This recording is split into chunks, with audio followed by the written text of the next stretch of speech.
അപ്പോൾ ഇന്ന് നമ്മളെന്താ കഴിച്ച് നോക്കിയാൽ ഇന്ന് രാവിലെ തന്നെ ഒരു 10:30 ആയപ്പോഴത്തേക്കും ബ്രേക്കിന് പോയി കോഫി കുടിച്ച് കഴിഞ്ഞ് ഒരു 1:30 വരെ ക്ലാസ് ആയിരുന്നു. അത് കഴിഞ്ഞത്തേക്കും പിന്നെ 1:30 ആയപ്പോഴത്തേക്കും ഹോസ്റ്റലിൽ നിന്ന് ഫുഡ് കൊണ്ടുതരുമായിട്ട് തന്നെ.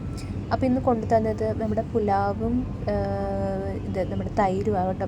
ഇവിടെ അങ്ങനെ പുലാവ്, തൈര്, അങ്ങനത്തെ കുറേ കോമ്പിനേഷൻസൊക്കെയാണ്. നമ്മളങ്ങനെ കഴിക്കാറൊന്നുമില്ലല്ലോ.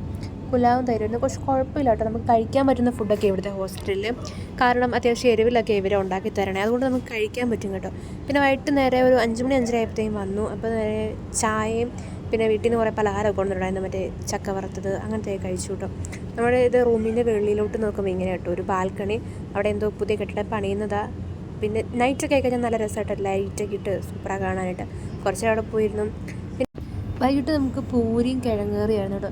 പിന്നെ ഈ നോർത്ത് ഇന്ത്യൻസൊക്കെ പൂരിയും മറ്റേ പായസം ഇല്ലേ, അതാണ് കഴിക്കാറ്. നമ്മളങ്ങനെ കഴിക്കാറില്ലാത്തപ്പോൾ ഞാൻ പൂരിയും കിഴങ്ങേറിയും എടുത്തു. അപ്പോൾ ഇതാണ് ഇന്നത്തെ ദിവസം കഴിച്ചത്. അപ്പോൾ ബൈ.